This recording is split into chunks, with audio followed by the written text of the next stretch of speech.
Good morning. Please sit down. Can you hear me well? Yes.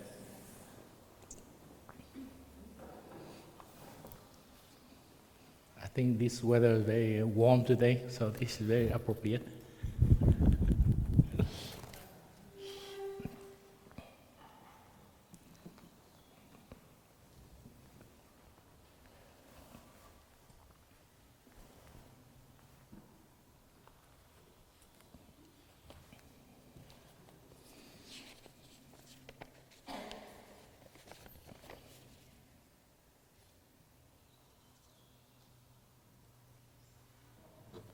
So sit yourself comfortably. Maybe we can listen to the three sounds of the bell before we start.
So dear Thầy, dear friend, today is July 1st, the year 2018, and we are in the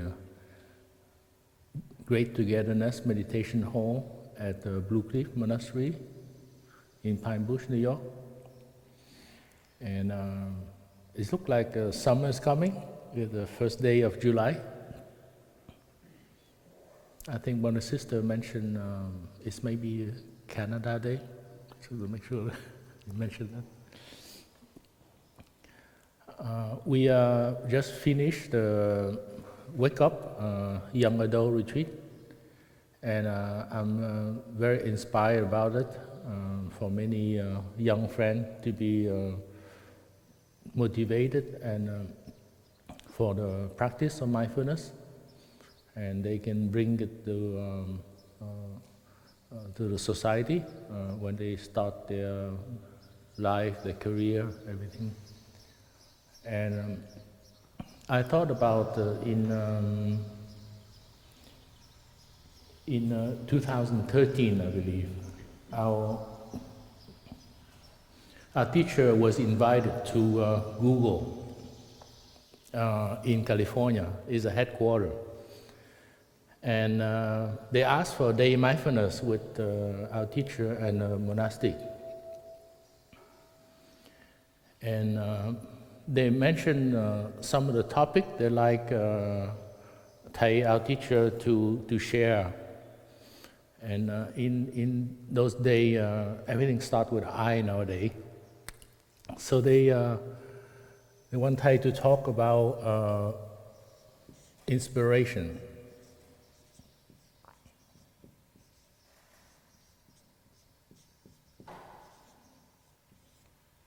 And insight.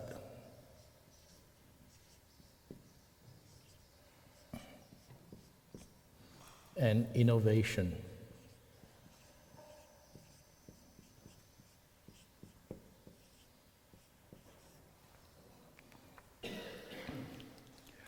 So Google has a lot of talented people, and for them to motivate their employees, their colleagues is very important. And for them, they like Thầy to talk about inspiration. What inspires in our daily life? What motivates us to do something good for society, to create something, and then they think it's important to have insight. And this is why they invite our teacher, because they think our teacher has a lot of insight. And maybe that give them a breakthrough or something. So their employee can be super innovative. And of course, along with that, when you have insight, you have inspiration, then you can do innovation. And I thought about that, about what motivated in life. To me, that's one of the most important topics about the motivation.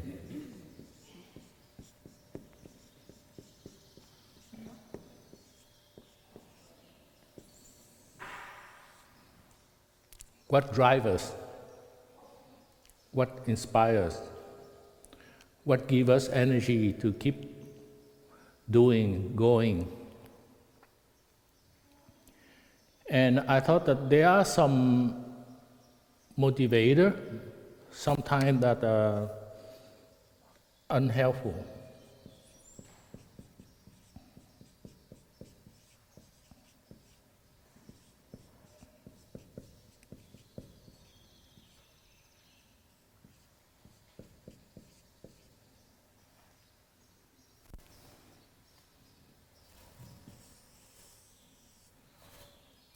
And some of them is like power, fame,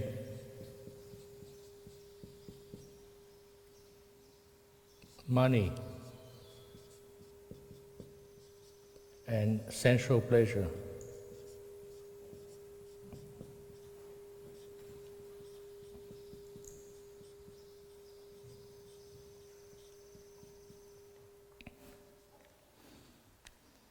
And we can see a lot now in society.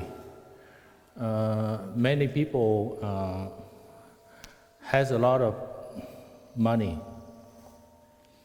and they indulge themselves in different type of pleasure.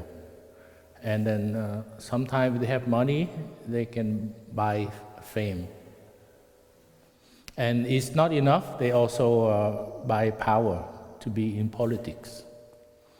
And they can indulge themselves in different type of sensual pleasure. And it gives some kind of satisfaction, but it's very short-lived. After a while, it's not enough. So we're looking for some kind of wholesome motivator.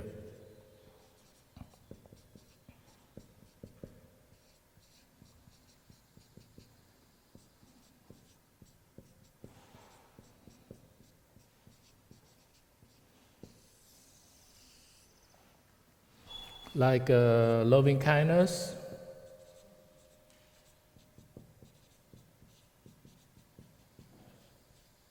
compassion,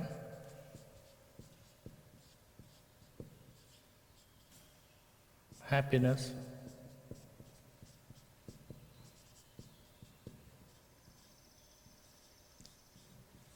and joy. And often there's some kind of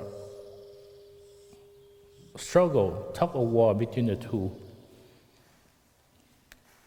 We're not exactly compartmentalized when either we go that direction and we don't go the direction.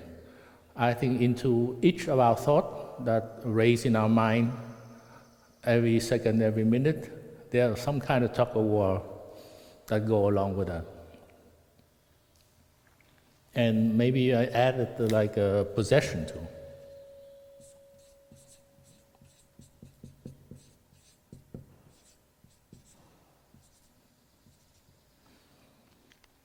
Because from the monastic view, we can see it. For example, like for you to come here, you need to have a car. So you cannot really do without possession. And I remember when I was a lay friend, I live in a city, and I got a job first, and then I choose an apartment as far as possible to the job and to the park. So I don't have to use a car. Because it's just a hassle to possess things. Actually, the possession possess you. You're not really free, because sometimes the car broke down and you have to take a day off, bring it to the garage, or ask for some company to hold your car to the garage to fix it up. Then you have to come to fix. So actually, having possession heavy you down a lot. But sometimes it's necessary. You cannot do without it. You know. And then I look into more what other motivator in life for all the living being.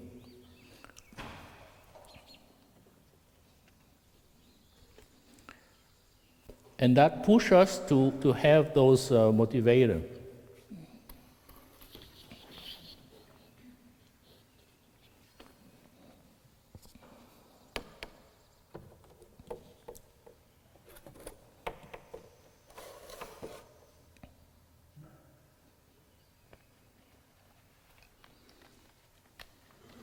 So into all living being, there's 5 basic desires that common to all. The first is a desire to survive and to live. And we see them all around it. During the winter, I noticed that if you look at this tree here, they call the cypress tree. I look and I think this is some kind of weird thing. The way the plant in the winter, at the bottom they're all bare. There was no leaf at all. And there's just the top that's a little bit green. And I say, well, what kind of plant grow like that, you know? And usually we sit meditation on the other side, and the nun sit over here. But sometime in the afternoon, we sit on both sides. And one time I was sitting meditation, looking out the window, and I saw there was some deer. And actually, they climb up with their 2 feet up there, and they try to eat as much as possible all the leaf that's remaining. So to me, all creature, all living creature, including human being, want to live, want to survive. But then sometimes people mistaking that to have, in order for me to live, survive, I need a lot of possession. I need to have a house. I need to have a second home. And I like to sail, so I like to buy a boat too. And then I have to ferry back and forth, whatever, take all the trouble. And then the other one is, you survive, you live, and then you want more power, more money, and then the next is you want to procreate, you want to continue. And that's normal, basic in all the creatures, including human beings. And that's one of the strong motivators. Some of the things that got transmitted actually is what we call the hormone. And you see a lot in younger friends. The hormone drives us to go looking for partner, for mate, and to continue. And then along with that, also the desire to love.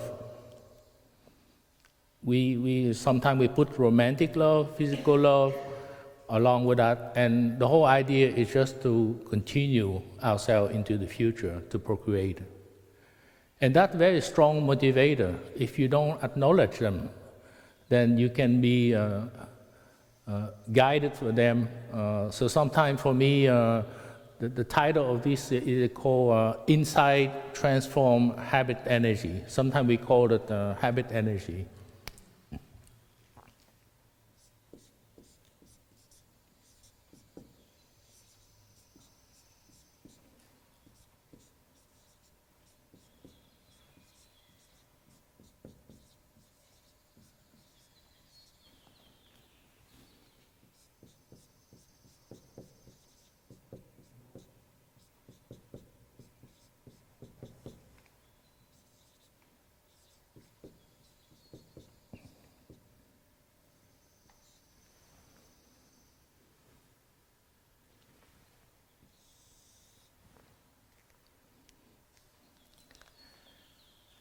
And also the desire to love, to be listened. As a baby, sometimes we sit in the cradle and we are hungry, we do something, and so we cry. So we call attention to our carer. Usually it could be one of the parents or could be a grandmother or something like that. And we want to be noticed, we want to be loved, so we can satisfy our need, whether changing the diaper or we are thirsty or something. And so we are very motivated to be loved, to be taken care of, and also to be listened. And we evolve, we change into more sophisticated. Nowadays we have Facebook, one of the biggest social media company, and basically their motivator have to do with the like feature. You get to get as many like from other friends. We post picture, we post whatever, and we want to be listened. Otherwise, you feel lonely, uprooted, not social enough. So sometimes those are very strong motivator. And the other one is from the beginning of time also, we wonder where we are from. Is there a higher spiritual being, and luckily also we get involved in science, which also help us to understand more about. So we don't look into like a God, a wind, a God, or something. We just look into more concrete way of explaining nature, how it's works, including ourselves. So to me, those are very strong motivator of how we drive our life. But then it's possible to do in such a way to satisfy those basic desire, and yet not get caught into those unhelpful habit energies that we have here. Because often when we use those motivators, we are taking away from other people. We try to invade into the freedom of other people by hoarding as much power, money, fame, and possession. So we create policy, we create different ways how to promote ourselves, and we never satisfy with what we want, with our greed, with our possession. But then there are other ways how to deal with it. We have a set of different people who are working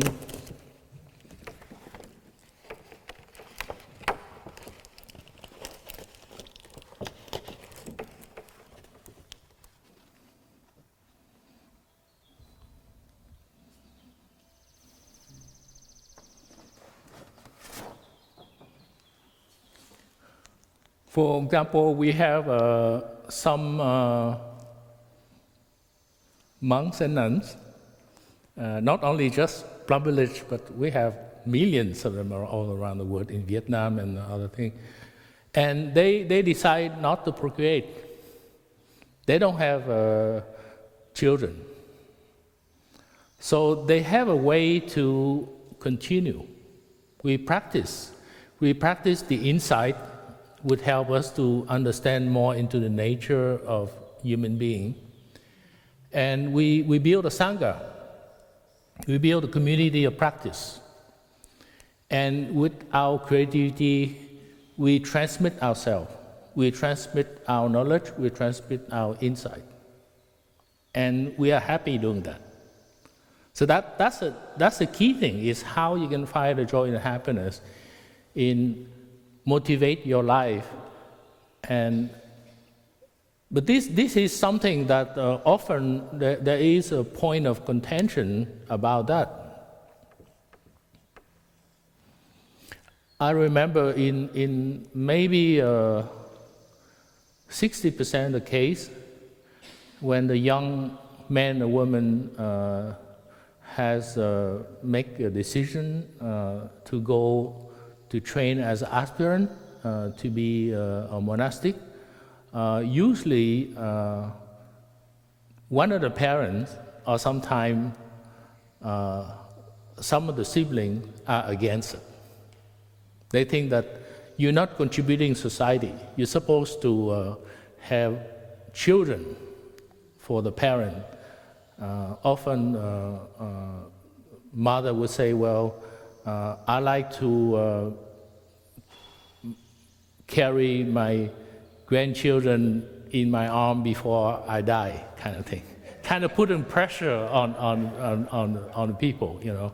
Like, I'm not satisfied until you give me a granddaughter before I pass away, so I know I can continue.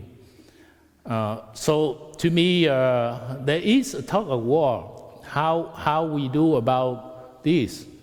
So it's possible to continue and not having children. There are many people who do a lot of good things, like Mother Teresa. I believe she decided not to have children. So she was a nun, and she thought a lot about the suffering of many people, the homeless, the dying, especially in India. And she formed a mission, she formed an order of nuns, people who she trained to take care of them. And she got enough motivator. And she got very happy doing what she do. And those are wholesome motivator. So it's possible for us to continue with our thought, our speech, and our action. And we don't have to depend only on having children. And the same thing for the love. Often, sometimes we have a tendency to narrow our love.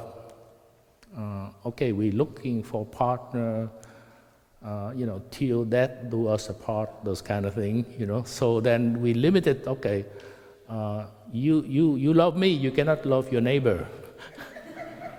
So to me, it kind of narrowed down, And okay, we have two children. You're supposed to stay home to help me taking care of our children, not going outside, do some other thing.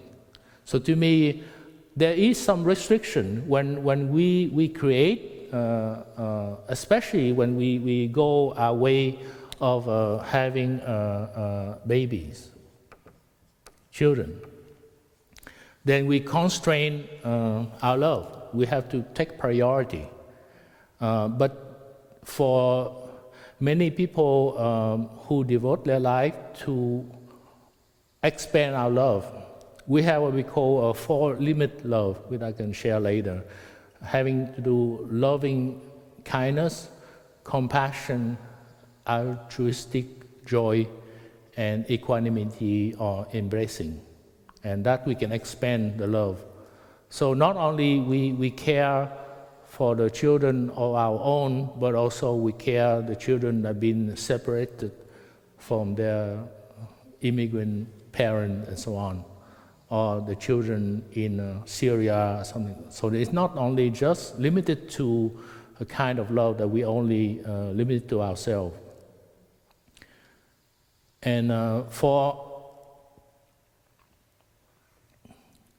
desire to be loved, to be listened, we also have loving speech and deep listening. And also we can build community. We have a group of friends who can share the practice together and help each other in the practice. And so we create, and I think it's okay to have family, but you have to expand your love among other friends, with other family. Sometimes you can share with what we call babysitting duty, so you can work together. I remember one time Hillary mentioned it takes the village to raise a child. So it's not just one family. You need to extend the community to help it, and especially a community who know the practice of mindfulness, concentration, and insight. And then the motivation to know, to understand. We have a tendency to accumulate knowledge a lot without wisdom.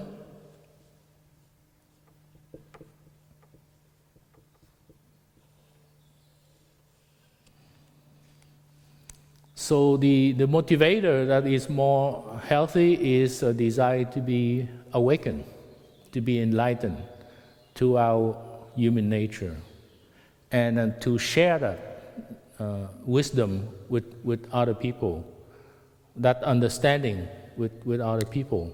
And basically that understanding is that we interact with everything. That is, we also interact with our father, our mother, our grandparents. You know what? Our father, our mother might pass away, but we carry all the genes, we carry all the heritage, we carry all the knowledge inside of our parents and our grandparents in us. Some of them are wholesome, some of them are unwholesome, and with the practice, I think we can look into that and see there's something that we can water the good seeds of the good habit energy and transform the seed of unhealthy habit energies. And so to me, my parents have passed away, my father, my mother, but I'm good nature, loving. I think it's probably I get that from my father. He's very lively and he likes to joke a lot. And I think my mother is more stern, but more have a lot more insight, a lot of knowledge, and also the grace, the charm is I got it from my mother. So, so the mother father doesn't pass away. They are still talking to you. So a little bit more about the Buddhist psychology. Often I give a whole Dharma talk based on that, but I'm going to try to make it small. So in Buddhist psychology, we divide consciousness into 8 functions, would help us to remember and more to analyze it. We have a consciousness of the 5 senses, mean eye, ear, nose, tongue, and body. That's the 5 consciousness in the senses. And we have a mental consciousness, which is 6th level of consciousness. And that what we bring on the top of our mind when we think, hey, I have an idea. Okay, now I have a next idea. So we put into the screen of our mind that thought, that idea. And that's the role of that mental consciousness. And then unbeknown to us, there is what we call the storehouse consciousness, which is the basement consciousness. Sometimes we call the unconsciousness that encompasses everything. All the knowledge, all the experience, all the memory are stored in the storehouse consciousness. Not only of us as a baby, of us as adult, but also of our parents, our grandparents, and generation of our ancestors. They all store in the storehouse consciousness, in the form of seeds, in the form of stored memory, and sometimes they pop up, depend on how prominent they are. They can come up on the surface, and then they form like a flower, temporarily. And it could be a positive mental formation, it could be a negative mental formation, depend on what the environment and what is the transaction demand, how we raise it. It could be joyful, it could be worry, it could be anxiety, it could be anger.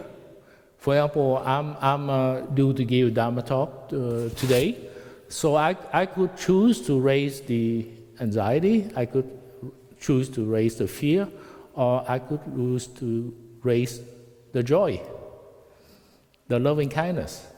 It's up to me. And often there are different motivators in the past, what we call not internal formation, that make us act a certain way.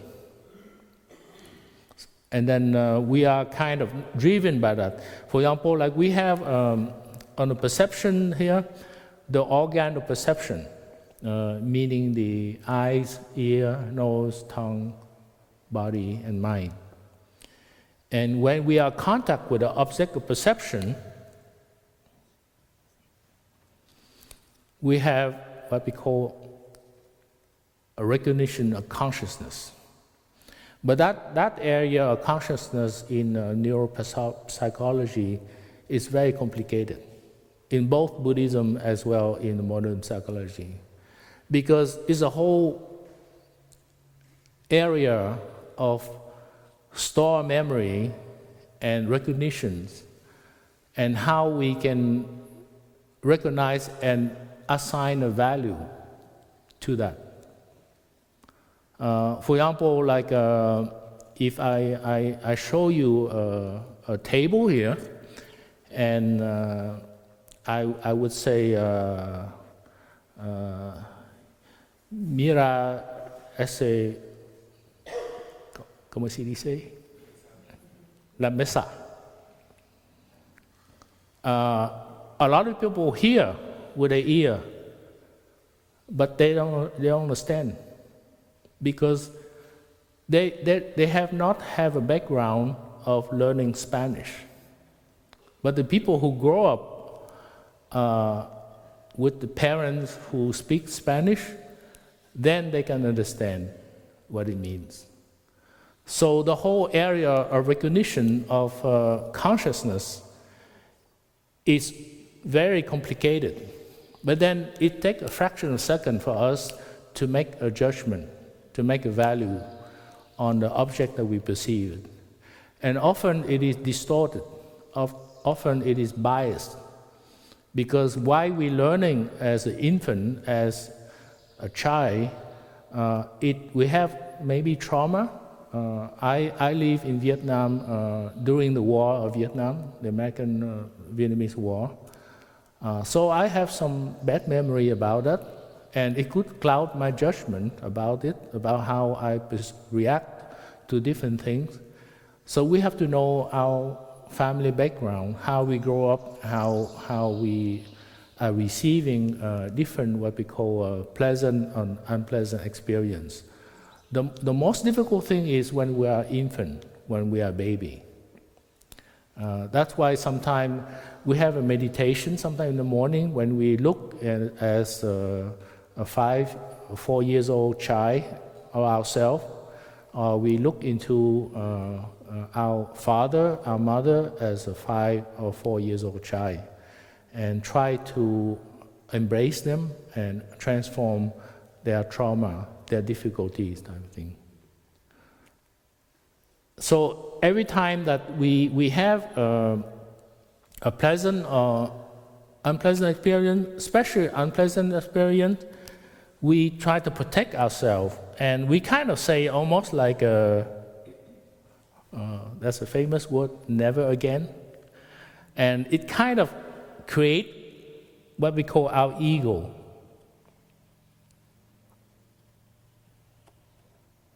So it gets thicker and thicker every day without the practice of mindfulness. So we say, well, I've been hurt, so I'm going to protect myself. I'm not going to get hurt again. I'm going to try to do something to protect myself. Whether that one time maybe we have to take, I remember I came here, I was poor, so I have to take 3 buses to get to work. So the idea when you get it, okay, when you have money, you say, okay, I'm not going to take 3 buses now, so I'm going to get some money and I'm going to buy a car, so I don't have to walk anymore. So it's very, a lot of motivator into that. So every time we get a bad experience, we tend to hoard it and remember it and make preventive action to try to protect ourselves. And along the side, we build our sense of self, I build our sense of belong to the self, our sense of ego. And that is what we call a manas, the ego consciousness, which is a 7-level consciousness. So it kind of grabbed the seeds that in the basement consciousness, and it appropriates them, and it tells us, this is me, and this I'm protect myself, and I'm protect my possession. And then sometimes it interferes with the real perception of the 5 senses, because normally in basic Buddhism, it says it's possible for the 5 senses to communicate directly with the storehouse consciousness without intervention. For example, like we learn how to drive. There are a couple of brothers who just get the driver license, and it took them a little bit training and other things to learn it. But then when you are more experienced driver, you can drive, and sometimes we talk a little bit in the car, which we're not supposed. We should concentrate it. But then after a while, by learning habit energy, our storehouse consciousness actually is driving the car. If there is a deer that jumps on the road, we know how to stop or slow down to avoid hitting.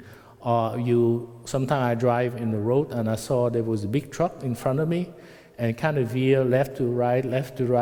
I kind of slow down. I say, okay, let's give him some pace. I don't know what happened to this guy, but maybe he's drunk or maybe he lacked some sleep or having a deep conversation or texting with somebody, and I want to avoid him, kind of thing. So to me, a lot of time we react to that without even thinking. We know when to put the safe distance between the car in front of us. And also, when I drive, for example, there was a lot of sign on the road, but I choose to ignore them because I need to concentrate on the road. It's more important to be preventive driving, to make sure that the safety for the car and the occupant. So often we can do interaction between mental consciousness and storehouse consciousness. So on the mental consciousness, it's like the gardener. We choose what we call appropriate. So let's call this now like a appropriate motivation.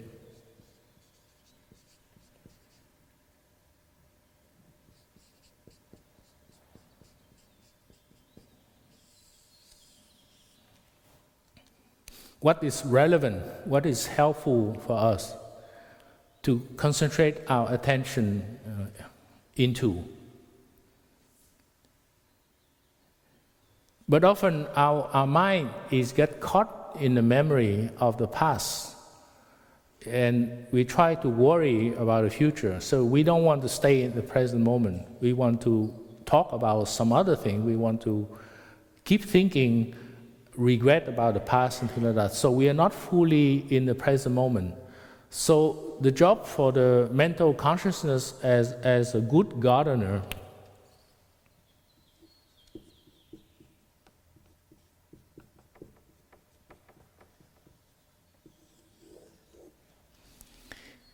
is to concentrate on the good seeds that are in the storehouse consciousness and water the good seed so we can invite them to come up into our mind. And it's a constant process of doing that. Sometimes we can be lazy a little bit, we forget about it, but then we get back on the horse and we practice again. So I think to me, those are very important to motivate ourselves into the practice. So that way, we always bring into our mind the good thought, the good mental formation that are helpful for ourselves, for our joy, for our happiness, as well for the people around us.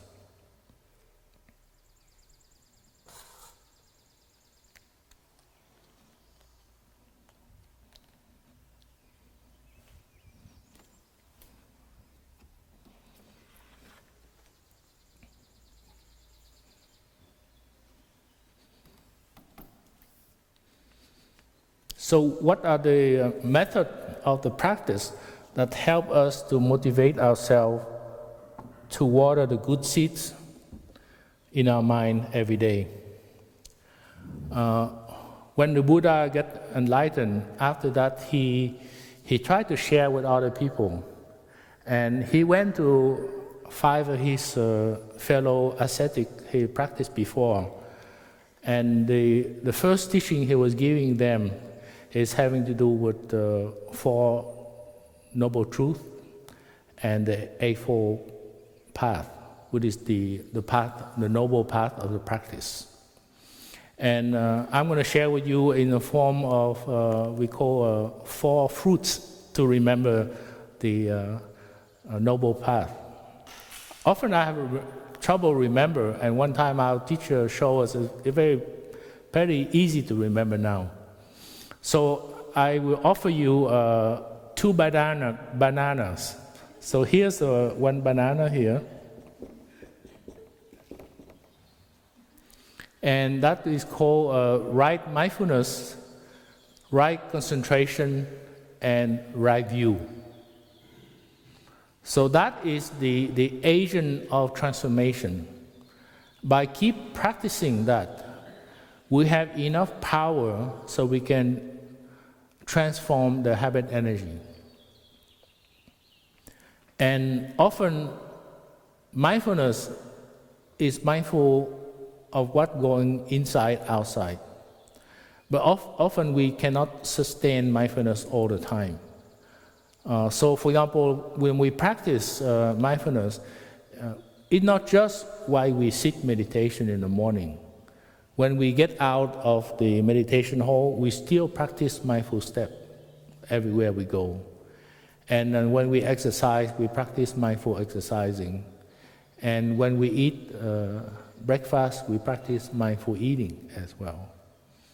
And sometimes we need to clean up, wash pot and pan after breakfast. We also practice mindful walking, mindful washing. If we prepare the meditation hall for the Dharma talk, we also practice mindful rearrange in the meditation hall. So the practice of mindfulness on a continuous fashion will bring right concentration. And we use the word right. Sometimes we use the word appropriate too, because sometimes It could be concentration, but in the wrong way, that is harmful to others. The army, I think they're teaching soldiers now to be concentrated, a special sniper, so they can concentrate a lot, using mindful breath, and so they can really be more calm and pull the trigger. And what the function for a sniper is to kill the other person, the enemies. So to me, those are not right concentration. They are concentration, but they are wrong concentration. So when we practice mindfulness concentration inside, it's for a purpose that's beneficial to ourselves and to society. So it's just a way of living. They're not just a trick or a trade that sometimes you sell on commercial venue when people pay for a certain thing and they get a certain skill. This is a way of ethical conduct, how we live our life, how we help other people.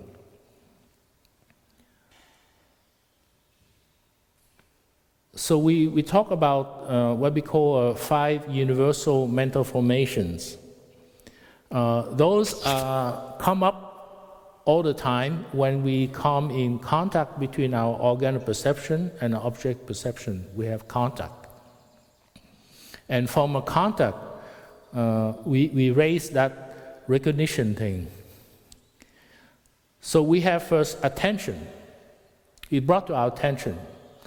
For example, like I was driving on a highway, and there was a lot of panel for publicity that around it. There's some kind of scenery too, but since I'm not driving at 55 miles an hour, 65 miles an hour, I focus my attention to what is in front of the car. And if there is a deer that jumps through the highway, I focus my attention on that deer so I can avoid it. So to me, that attention is very helpful, very appropriate. And then when we get attention, we got feelings. Feelings here, in sometime we use a word and been corrupted. Actually, the French word is better. They call sensation, sensation. So actually, it's like what our interpretation of our senses. At that time, we might not get a value to that. Often after that, how we feel it, and then we come to perception, and then we can determine whether the feeling is neutral, which sometimes, when you look at the tree on the side of the highway, it could be neutral. But sometimes they have a beautiful flower, you say, oh, that's a beautiful flower, beautiful tree, and that becomes pleasant feeling. And if it's something you see, maybe people shooting each other on the side of the highway, or something, you can have an unpleasant feeling. So we assign the value as a pleasant, unpleasant, or a neutral based on our memory of the past and how we determine the ethical values of different things into our life.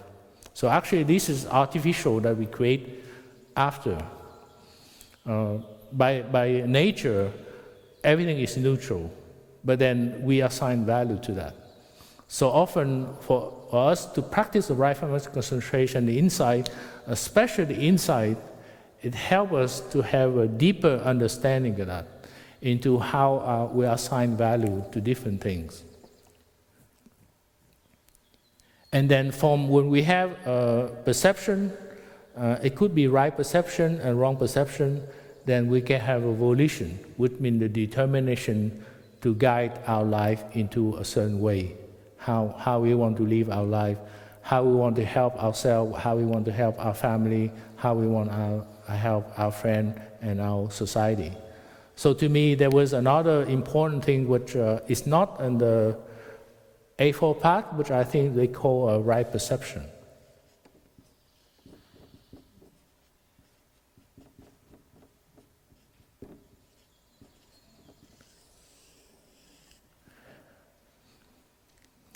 But then, it helps relationship with all the other 8 factors of the Noble Path.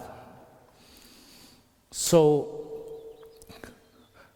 right perception helps us to have right mindfulness. And right mindfulness helps to have our better perception of the object perception we're here, because we are more mindful of our thought, we have a clearer mind through the practice.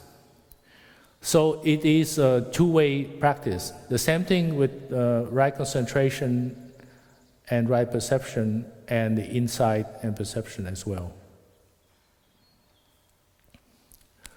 So the insight is when we have a clear perception without distortion of the object perception.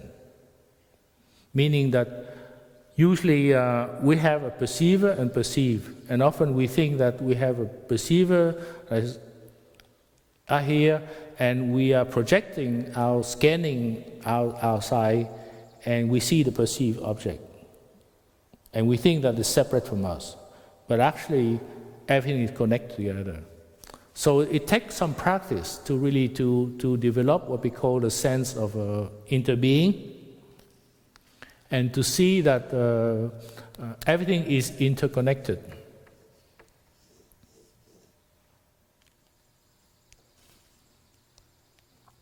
That there's no perceive outside of the perceiver, and there's no perceiver outside of the perceived object.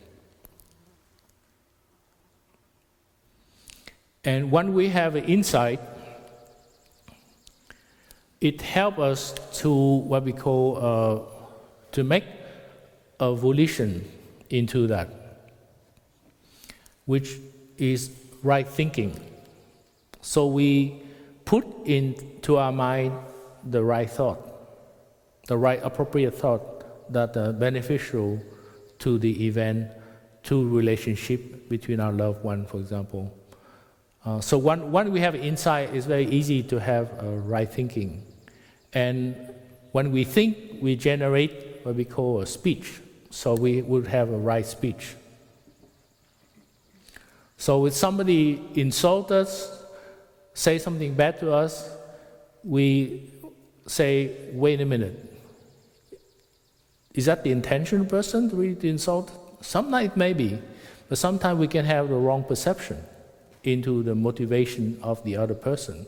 So we refrain from thinking that thought, and we refrain from reacting by saying something, blurt out something unpleasant that sometimes we can regret. So we can, with a good enough practice of daily life into mindfulness, concentration, insight, we can have that pause that we can allow ourselves to reflect before we react, before we generate the thinking, before we generate the speech, and before we generate the action. I remember, I think I was cooking with another monk, and I'm not sure what. Sometime in cooking, we can have like a time limit, and if we cook for a lot of people, I don't remember we were cooking with some other nuns, and there was some disagreement about what need to be cooked or something, and that monk got very angry. He kind of threw the pot out like that, you know, because I think to me sometimes you get like something in the past when you store some frustration, anger, and you have overreaction. And sometimes it just takes a little bit more patience and practice to see ourselves in a different situation. When we say, okay, I need to walk out of the kitchen and get some fresh air. So to me, having that pause helps a lot. So we don't overreact to different things. So for those, to me, right speech, right thinking, and right action are what we call a karma. That continuous.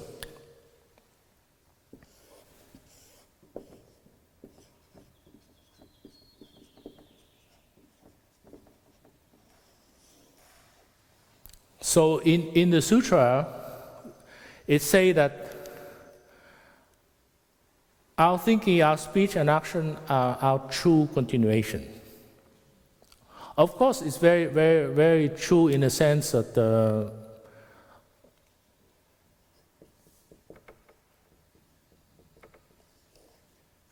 so for some people who are not into the practice, when we are courting somebody, when we are dating somebody, we engage in the thinking, we engage in speech, and we decide to say the word I do, and we make the right action, and then we create children, and that's our continuation. So that is a form of continuation. But also we can continue through our regular thinking, speech, and action every day. So it doesn't have to continue in a biological way. It can continue in a different interactive social way. And that's a lot more into our continuation. So that's good to pay attention to that. And also to have a good motivation, good volition, because those are called the agents of continuation. They help us to continue into the future. And sometimes they can help us to transform the past trauma, the past internal knots that we have. So we don't have to protect ourselves every time we encounter a different situation when we have a tendency to overreact. Sometimes we might have anger that coming up, or sometimes we can generate joy in cooking or something like that. And so the same thing, right perception also help to generate right thinking by not having a wrong perception, and also help us with the speech, and that reinforce itself too. So now the next, I call it an apple, is the right livelihood. So this is more like a long-term volition. When we decide that, wait a minute, I'm being so stressful at the job, they require me to work so hard, they require me to lie at the job, I don't like it. So you switch profession. That'd be more beneficial for yourself and your family and your friend. And then the other one is right diligence. And the right diligence is the work of the gardener.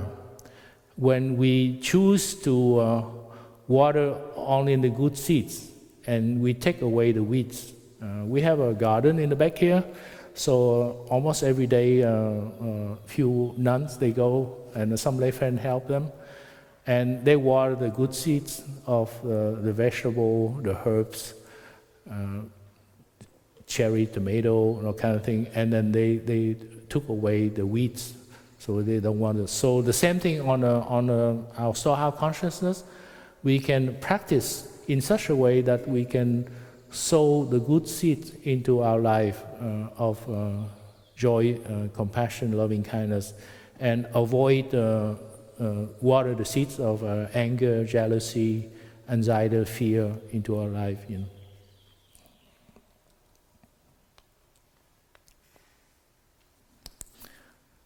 And with the right mindfulness, right concentration insight, we call the agent of transformation. So normally, when we have a contact between the organ perception, object perception, we raise understanding or a recognition and some value to that. And it could be inappropriate attention. It could be wrong attention and negative feeling and wrong perception. So through that agent of transformation, we can act into that, and we can break the cycle. So we form a new neural path. So we get into what we call appropriate attention, and we can switch it to positive feeling, pleasant feeling. And the same thing, at that level, we can also change into right perception instead of a wrong perception.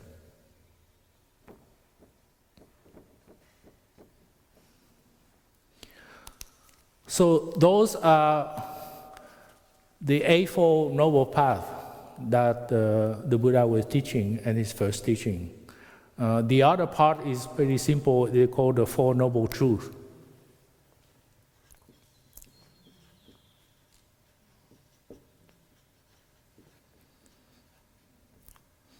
Basically, it's the ill being or suffering,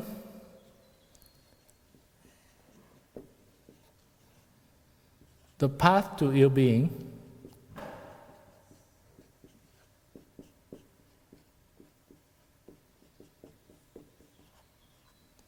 well-being,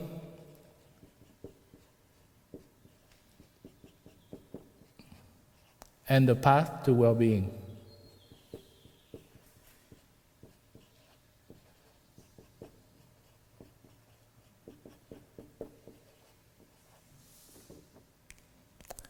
So when we explain it this way, it's pretty easy to remember. You have your ill being and the path of ill being, and you have well-being and the path of well-being.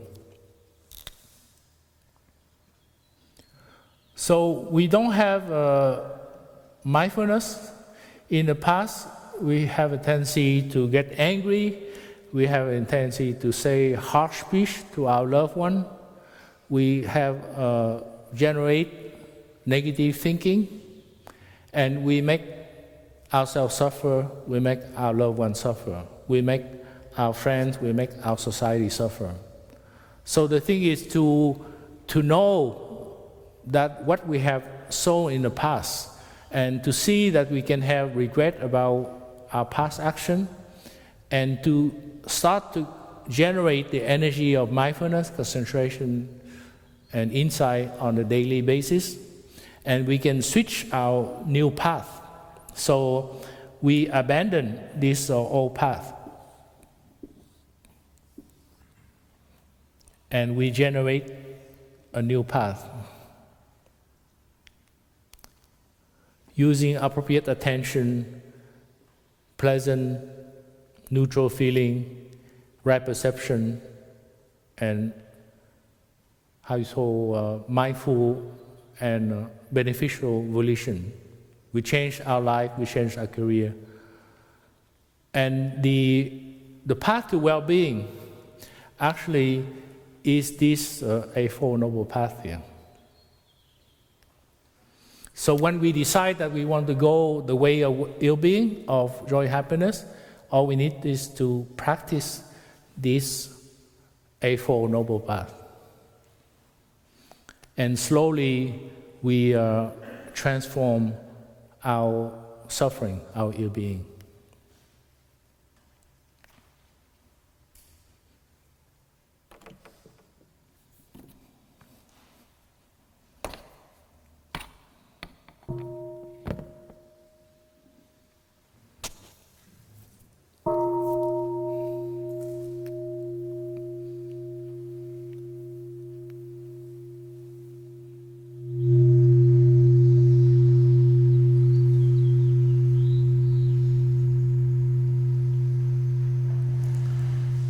So now we have understanding into the drive, the basic drive, into the basic 5 desires that we have, and we know how to transform them into a wonderful motivator into our life.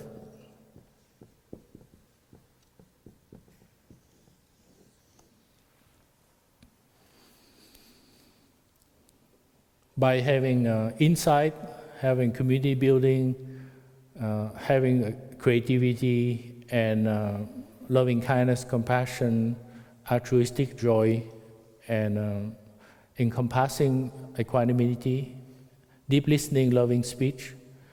And we can continue ourselves and not having to depend so much on the limited continuation, limited biological continuation we have. So we can ask, what are the concrete ways we can practice on an everyday basis? And that's basically what we have done at the last retreat. And we still do every day nowadays. So we have a commitment to the practice of mindfulness concentration insight.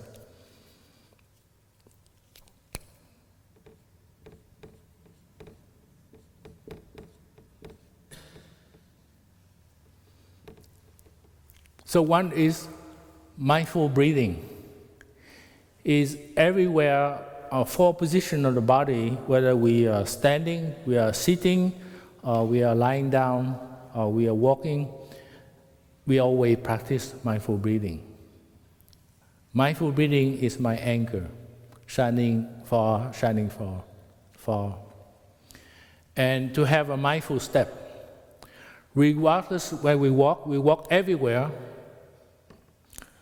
Whether we walk to get the board or to change position of the board, is always mindful step. When we go to the tea room to get our tea, it's also a mindful step. We have a dignity about it. There's no need to rush it. I will get there, but then I want to arrive at every step I made. So I can generate my joy, my happiness. Why need to rush? And to have a mindful eating, which we're going to do later on. So we reserve the time for eating. No talking, chew your food well, and also along with that, mindful consumption. So that's another aspect of eating, because we consume not just edible food, but with our sense impression and also our consciousness. And mindful walk. Yesterday we have a community walk. We have 2 sessions of mindful walk. And we need to have not to hurry and to plan. So we don't rush into try to get the work done, but also we plan our day so we can get a certain portion of the work done, and if we not finish, the next day we can finish it. We don't have to rush ourselves. And having so much anger or anxiety about getting the job done. Often at work, the people who we work with who are not mindful are putting a lot of stress into our life by doing it, by having unreasonable demand into the thing. And also to have a Dharma sharing. We can learn from each other. Often, I remember there was a senior monk who come from another tradition. He had been to many practice center Buddhism, and he shared with us, he said that I've been to many practice center monastery, but I rarely see the monks sharing about the fruit of the practice among themselves. And at Plum Village, we have what we call a tradition of Dharma sharing, when we sit together and we share about our experience in the practice. And different people have different perception, how they see things depend on their family background, their cultural background. So we can learn from each other. And also to the community building, ask what we contribute to the community, not to contribute to ourselves. By adding more value to the group that we are working with to practice together, and having a good intention and volition, which is here. And basically it's for limitless love, loving kindness, compassion, joy, and non-discrimination, embracing. And this is what we do every day in our monastery, more or less. And this is what we do at the last retreat of Wake Up. Basically, we concentrate more during the retreat when we have a schedule is more loaded into just 4 days. When we have a regular no retreat, we spread into 7 days. But this is all what we do. And that's a concrete expression of how we practice mindfulness, concentration, and insight. So we talk about the inspiration, the motivation, and how we can be creative, how we can generate our energy into our life. And we talk about the 5 basic desires that drive us and motivate us to act certain way, especially we don't have a full understanding of those basic drive, and how we can use the Noble Eightfold Path to transform them. And we can still live happily, we can still survive, we can still continue, and we can still love and be loved, and with more understanding, with insight, we can change everything. And the commitment to the practice is very concrete, how we can go about practicing our daily life. So thank you very much for your listening. So we like to listen to free sound of the bell.